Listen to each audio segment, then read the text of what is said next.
نمود و نمائش ہے تو پھر نماز بے وزن ہوگی۔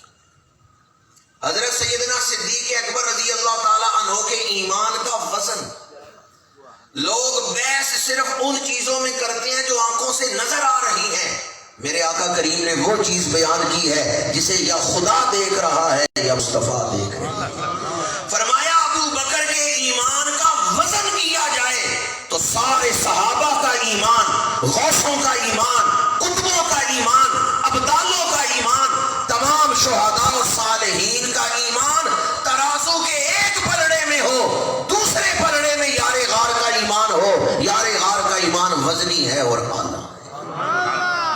اس لیے میں کہتا ہوں ہمارے پاس تو وہ آنکھ ہی نہیں ہے کہ ہم شان صدیق اکبر کو دیکھ سکیں، ہمارے پاس وہ آنکھ ہی نہیں ہے ہم حسن صدیق کو دیکھ سکیں۔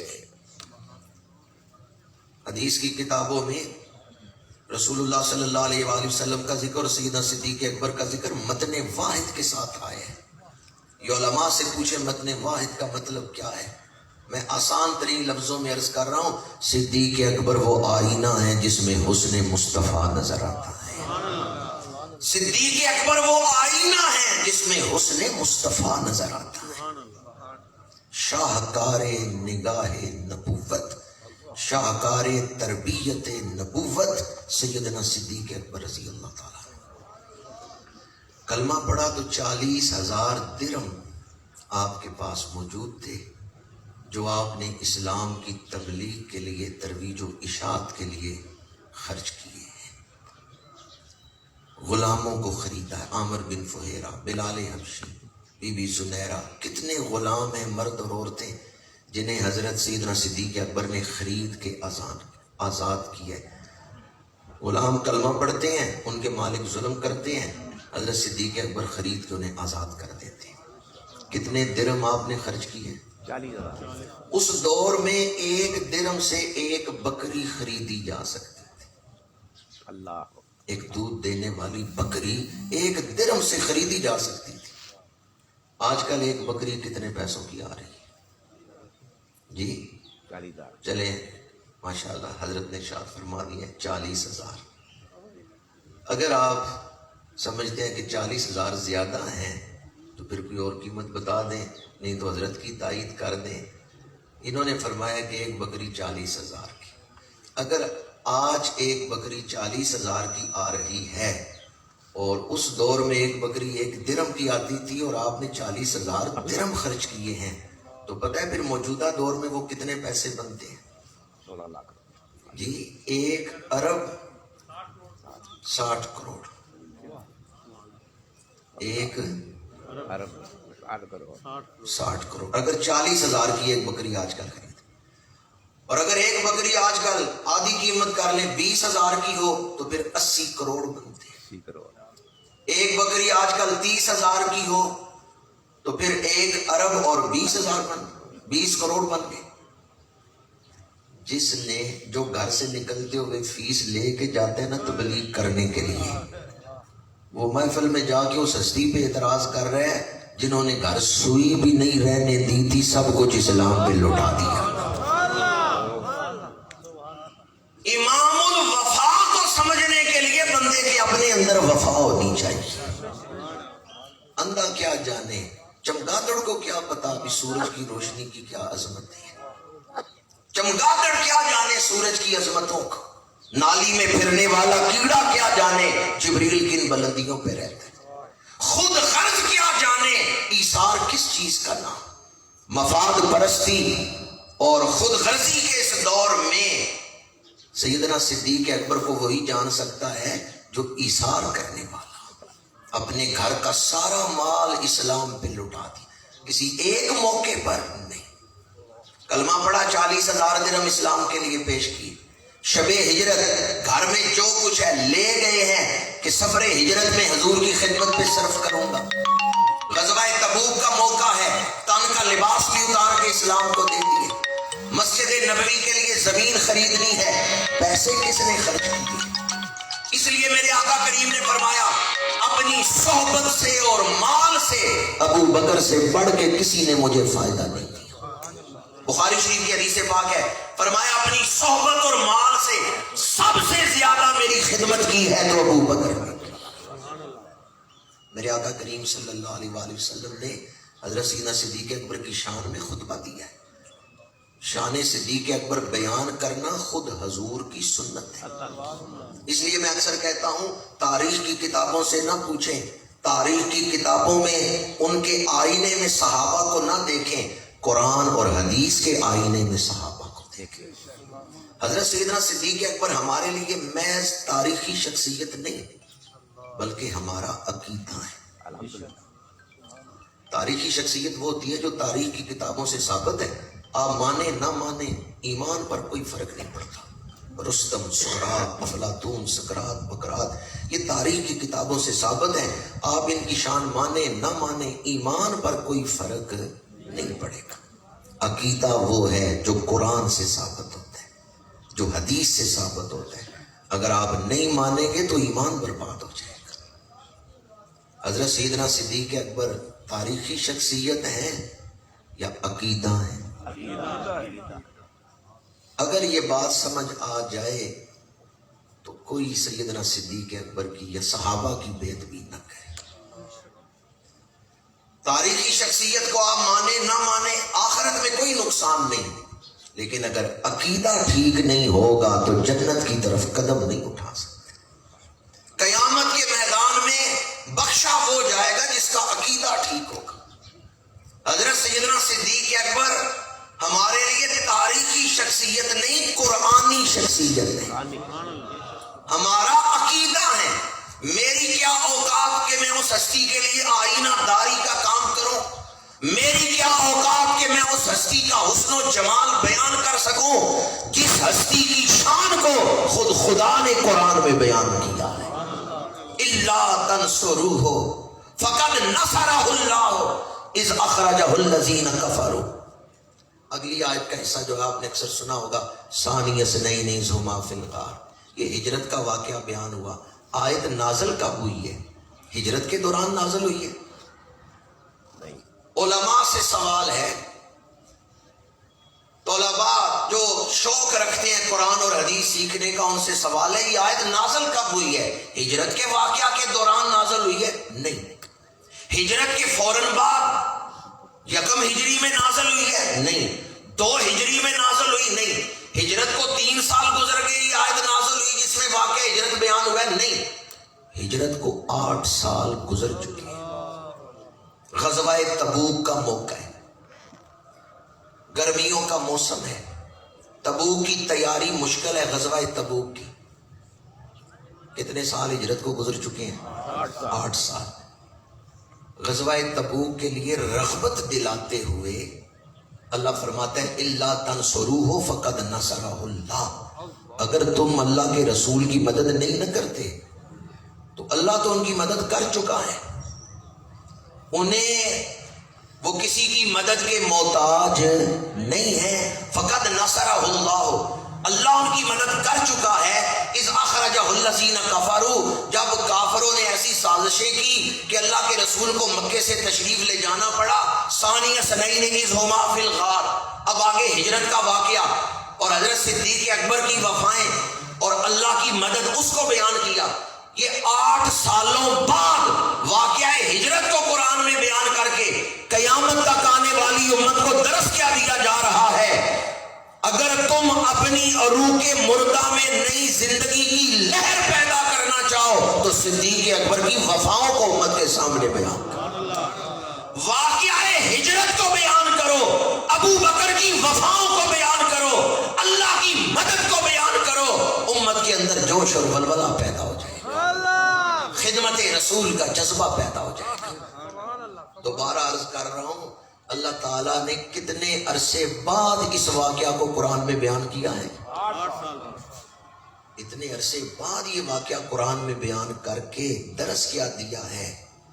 صرف جمادی الثانی میں ہی ہجرت نہ بیان کرنا، جب بھی کبھی دیکھو نا امت کو ضرورت ہے نبی کا وفادار بنانے کے لیے تقریر کرنے کی کہ ان کی غفلت دور ہو، تو صدیق اکبر کی وفاؤں کا تذکرہ چاہیے، صدیق اکبر کا ذکر کر لو۔ ان کا ذکر عروق مردہ میں زندگی کی تازہ لہر پیدا کر دے گا، اور سرد ہوتی ہوئی نبضوں کو وہ پھر سے جوش عطا کر دے گا۔ بعض ہستیوں کا ذکر ایسا ہے کہ ان کا ذکر غفلت دور کر دیتا ہے۔ قرآن پاک کے الفاظ قابل غور ہیں، الا تنصروہ، اگر تم اس رسول کی مدد نہیں کرتے تو یہ آپ کی مدد کے محتاج نہیں ہے۔ یہ ہر دور کے لیے ہے، ہر دور کا مسلمان یاد رکھے کہ حضور ہماری خدمتوں کے محتاج نہیں ہے۔ فقد نصرہ اللہ، اللہ ان کی مدد کر چکا ہے۔ اب آگے ہجرت کا واقعہ اور پیچھے فرمایا اللہ ان کی مدد کر چکا ہے۔ ہجرت میں اونٹنیاں کس نے خرید کے تو پیش کی ہیں سفر ہجرت میں؟ اونٹنی کس نے خریدی ہے؟ حضرت صدیق اکبر نے۔ پیسے کون خرچ کر رہے ہیں سفر میں؟ حضرت صدیق اکبر۔ اور جسمانی خدمت کون کر رہے ہیں؟ حضرت صدیق اکبر۔ اور اللہ فرما رہا ہے مدد اللہ نے کی ہے۔ اس کا مطلب یہ ہے اللہ نے چن لیا ہے حضرت صدیق اکبر کو، وہ چنی ہوئی ہستی ہے۔ ان کے بارے میں زبان کھولتے ہوئے خیال کرنا وہ رب کی چنی ہوئی ہستی ہیں۔ سفر میں پیسے وہ پیش کر رہے ہیں، خدمت میں اونٹنی وہ پیش کر رہے ہیں، اور اللہ فرما رہے ہیں مدد اللہ نے کی ہے۔ اذ اخرجہ الذین کفروا، جب کافروں نے ایسی سازشیں کی کہ اللہ کے رسول کو مکہ سے تشریف لے جانا ہوا۔ اور ریاض النظرہ میں ہے جب حضرت سیدنا صدیق اکبر نے اونٹنی پیش کی نا اور حضور اونٹنی پہ سوار ہوئے، سیدنا صدیق اکبر نے اونٹنی کو اٹھایا تو میرے آقا کریم نے فرمایا اے مجھے اونٹنی پہ سوار کروانے والے، اللہ تجھے حشر میں رضوان اکبر عطا فرمائے۔ اے مجھے اونٹنی پہ سوار کروانے والے، اے میرے لیے سواری کا انتظام کرنے والے، اللہ حشر کے میدان میں تجھے رضوان اکبر عطا کرے۔ حضرت سیدنا صدیق اکبر عرض کرتے ہیں یا رسول اللہ یہ رضوان اکبر کیا ہے؟ فرمایا اللہ تعالیٰ قیامت کے دن اور اہل ایمان کے لیے عام تجلی فرمائے گا، ابو بکر تیرے لیے رب خاص تجلی فرمائے گا، اللہ خاص تجلی فرمائے گا۔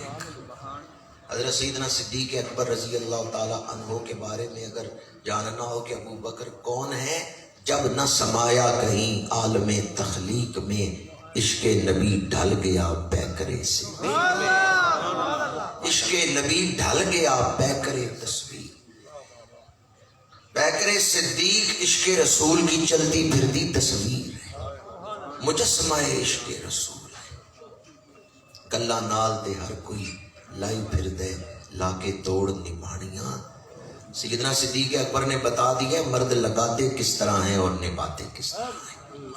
آگے اللہ کریم نے شان بیان کی، اور یہ ٹائٹل ہے شان صدیق اکبر کا، ثانی اثنین، دو میں سے دوسرا، دو میں سے دوسرا، دو میں سے ایک نہیں، دو میں سے دوسرا۔ ثانی کا مطلب دوسرا ہے، اثنین کا مطلب دو ہے، ثانی اثنین، دو میں سے دوسرا۔ جمادی الثانی کے مہینے میں ثانی اثنین، جنہیں قرآن نے ثانی کہا ہے ان کا وصال بھی جمادی الثانی میں ہوا۔ کیسی نسبت ہے کہ عرس جمادی الثانی میں ہو رہا ہے اور قرآن نے انہیں کیا کہا ہے؟ ثانی اثنین۔ اس ترکیب کا مطلب کیا ہے؟ دو میں سے دوسرا۔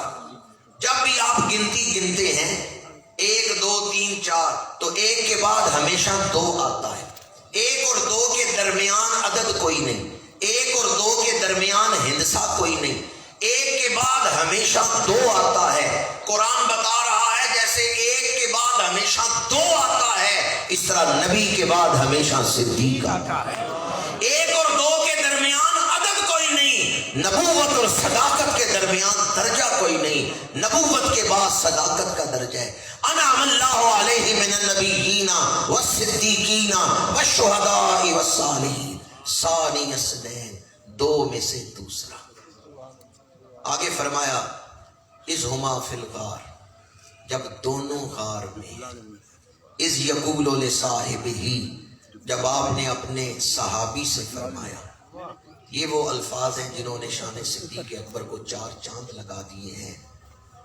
حضرت سیدنا صدیق اکبر کی صحابیت قرآن سے ثابت ہے، جو آپ کی صحابیت کا انکار کرے وہ قرآن کا انکار کر رہا ہے۔ جنہیں ماننا قرآن کو ماننا ہے، جن کا انکار قرآن کا انکار ہے، ان کی عظمت کے کیا کہنے، ان کی شان کے کیا کہنے کہ جن کو ماننا قرآن کو ماننا ہے اور جن کا انکار قرآن کا انکار ہے۔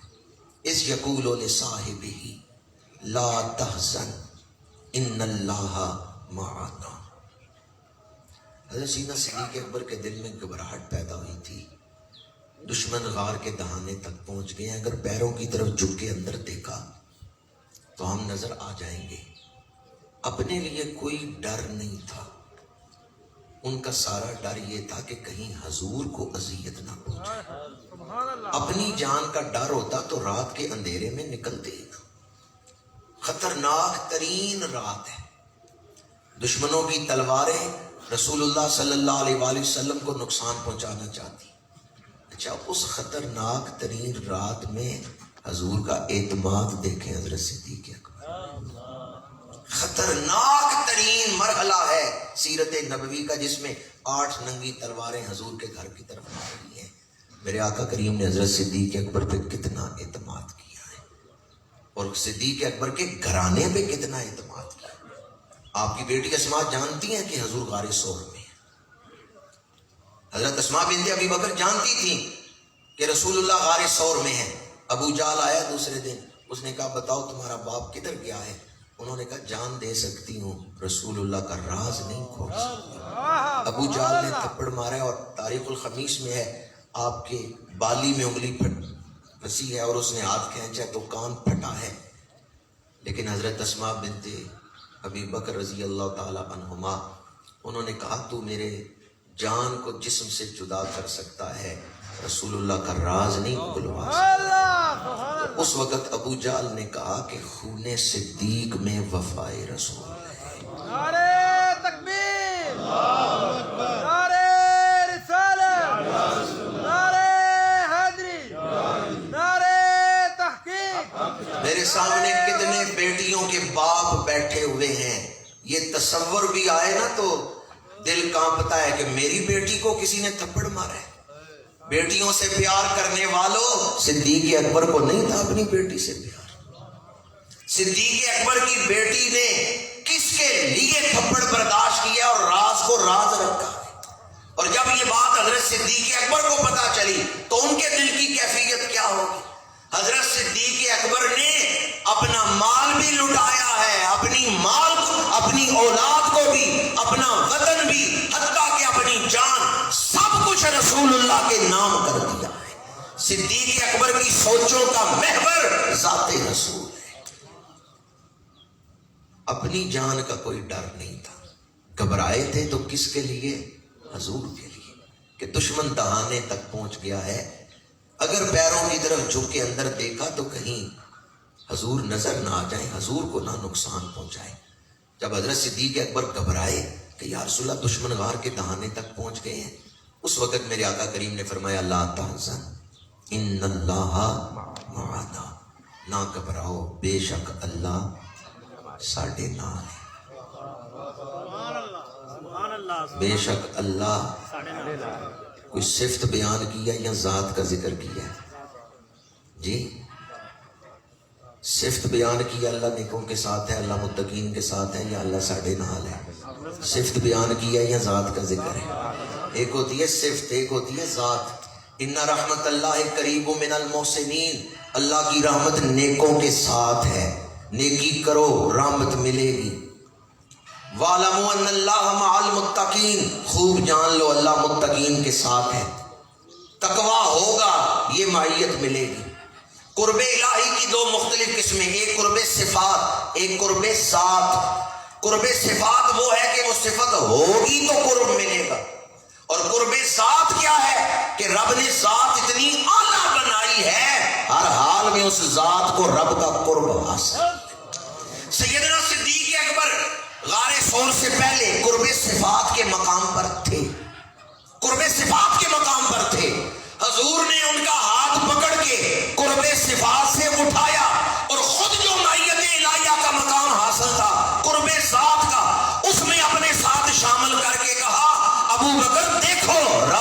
ہمارے ساتھ ہے۔ حضرت سیدنا صدیق اکبر کی ترقی ہو گئی ہے، قرب صفات سے قرب ذات کے مقام پر حضور لے گئے۔ اور اگر اپنی امت میں سے، ساری امت میں سے کسی کو قرب ذات میں اپنے ساتھ شامل کیا ہے تو حضرت صدیق اکبر کو شامل کیا ہے۔ ان اللہ معنا، بے شک اللہ ہمارے ساتھ۔ نا جمع متکلم کی ضمیر، میں اس ذات کی کیا شان بیان کروں جن کو حضور نے اپنے ساتھ قرب ذات میں شامل کر لیا ہے۔ لا تحزن ان اللہ معنا، آگے فرمایا فانزل اللہ سکینتہ علیہ، اللہ نے سکون، سکینت، تسکین نازل فرمائی حضرت صدیق اکبر کے سینے میں۔ امام فخر الدین رازی فرماتے ہیں حضور تو ہمیشہ ہی مقام سکینت پر ہے، حضور کو تو ہمیشہ ہی مقام سکینت حاصل ہے۔ اس آیت میں جو انزل اللہ سکینتہ علیہ کا ذکر ہے، اس سے مراد سیدنا صدیق اکبر ہے، چونکہ وہ گھبرائے تھے، اللہ نے ان کے سینے پہ تسکین نازل فرما دی۔ صدیق اکبر گھبرائے تو رب انہیں گھبرانے نہیں دے، رب ان کے سینے پہ سکون نازل فرما۔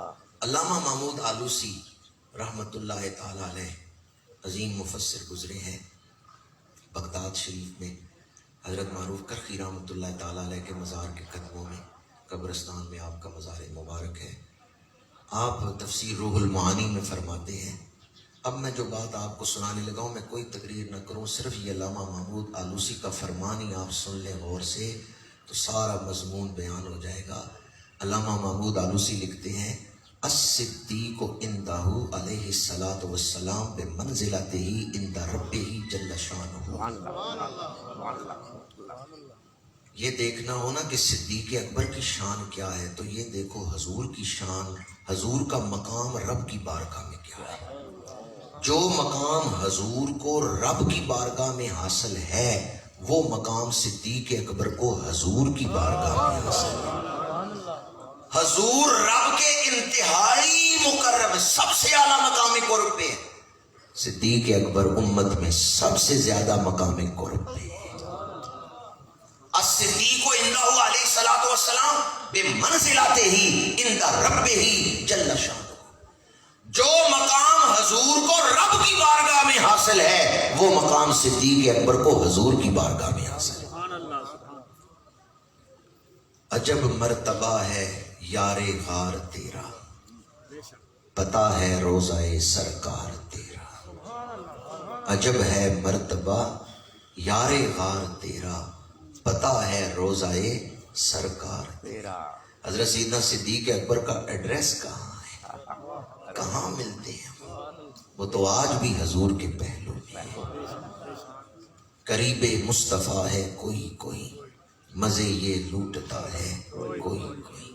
اس لیے میں نے شروع میں کہا کہ سیدنا صدیق اکبر وہ آئینہ ہے جس میں حسن مصطفیٰ نظر آتا ہے۔ میں نے سیدنا صدیق اکبر رضی اللہ تعالیٰ عنہ کے فضائل اب تک آپ کے سامنے بیان کیے۔ 1400 سال میں اکابرین امت کا یہی عقیدہ رہا ہے کہ افضل الخلق بعد از انبیاء سیدنا صدیق اکبر رضی اللہ تعالیٰ عنہ ہے، اور یہ عقیدہ حضور حیدر کرار شیر خدا کا ہے۔ ابن باب وے کمی نے اپنی کتاب عیون و اخبار الرضا میں حضور حیدر کرار سے یہ روایت نقل کی، اور تفسیر امام حسن عسکری میں یہ روایت موجود ہے۔ شیر خدا فرماتے ہیں میرے آقا کریم صلی اللہ علیہ وآلہ وسلم نے ارشاد فرمایا ان ابا بکر منی بمنزلۃ السمع وان عمر منی بمنزلۃ البصر۔ ابو بکر میرے کان ہیں، عمر میری آنکھیں ہیں، اپنے وجود کا حصہ قرار دیا ہے۔ اہل سنت کی کتابوں میں تو یہ روایت ہے ہی، میں نے آپ کے سامنے ابن بابویہ کمی کی روایت سے حوالہ دیا ہے، اور اس کے علاوہ تفسیر امام حسن عسکری میں بھی یہ روایت ہے۔ میرے آقا کریم نے فرمایا ان ابا بکر منی بمنزلۃ السمع وان عمر منی بمنزلۃ البصر، جنہیں حضور اپنے وجود کا حصہ قرار دیا۔ ایک تو شان اور فضیلت کا پہلو ہے، اور ایک آپ کی سیرت سے اخذ فیض ہے۔ آپ نے زندگی گزارنے کا ڈھنگ سکھا دیا، آپ نے وفائے رسول کا جو معیار قائم کیا ہے، آپ کے نقوش پا تک پہنچنا امت کے لیے معراج ہے۔ عشق رسول میں امت کی معراج یہ ہے کہ سیدنا صدیق اکبر کے نقوش پا تک کوئی پہنچ جائے۔ آپ نے جو شعار قائم کیا ہے، آپ نے امت کو جو درس دیا ہے وہ یہ ہے کہ ہر حال میں حضور سے وفا کرنی۔ ہجرت کی رات مشکل ترین رات ہے، آپ نے وفا کر کے دکھایا ہے۔ حضور کے وصال پاک کے بعد کتنے فتنوں نے سر اٹھایا، سیدنا صدیق اکبر نے حالات کی طرف نہیں دیکھا، وفا کے معیار کو قائم رکھا ہے۔ حالات کٹھن ہیں پر آپ وفا کے راستوں پہ چل رہے ہیں، اور آپ نے یہ بھی امت کو درس دیا ہے کہ اصولوں کو نہیں چھوڑا جا سکتا۔ حالات جتنے بھی مشکل ہوں اصولوں پہ قائم رہنا ہے۔ بعض لوگوں نے کہا جی ہم زکوٰۃ نہیں دیں گے، سیدنا صدیق اکبر نے مفاہمت کی ہے کہ ملکی حالات ٹھیک نہیں ہیں تو چلو ان کو رخصت دے دیں، نہیں، اصولوں پہ مفاہمت نہیں، اصول ہر حال میں قائم رکھے جائیں۔ منکرین ختم نبوت کھڑے ہوئے تو سیدنا صدیق اکبر نے اصولوں پہ مفاہمت کی نہیں، آپ نے فرمایا سارے کام بعد میں، عقیدہ ختم نبوت کی حفاظت پہلے۔ تو سیدنا صدیق اکبر وہ ہیں جنہوں نے زندگی گزارنے کا ڈھنگ سکھایا ہے، جنہوں نے حضور کی غلامی کا انداز سکھایا ہے، وہ نقوش پا چھوڑے ہیں کہ اگر کوئی ان پر چلے گا تو وہی وصل محبوب کی لذتوں سے سرشار ہوگا۔ میری ساری گفتگو کا خلاصہ اور پیغام یہی ہے، پروانے کو چراغ تو بلبل کو پھول، بس صدیق کے لیے ہے خدا کا رسول، بس۔ میں نے علامہ محمود آلوسی کا ایک جملہ آپ کے سامنے ابھی پڑھا تو مجھے اس پر ایک حدیث پاک یاد آ رہی ہے۔ اللہ رحمان ہے، رحمان نے فرمایا وما ارسلناک الا رحمۃ للعالمین، حضور رحمت للعالمین ہے۔ آپ نے فرمایا ارحم امتی بے امتی ابو بکر، میری امت میں سب سے رحم دل ہے تو ابو بکر ہے۔ رحمان نے کہا محبوب رحمت للعالمین ہے، رحمت للعالمین نے فرمایا ابو بکر سب سے بڑھ کر رحم دل ہے۔ یہ ترمذی شریف میں حدیث ہے، المستدرک میں ارحم امتی بے امتی ابو بکر۔ سبحان اللہ، نعرہ تکبیر، نعرہ رسالت، نعرہ تحقیق، نعرہ حیدری۔ اللہ تعالی ہمیں اسی عقیدہ حق پہ قائم رکھے، جنہوں نے حضور سے وفا کی ہے ہم بھی ان سے وفا کرتے رہیں گے، اور آپ نے زندگی گزاری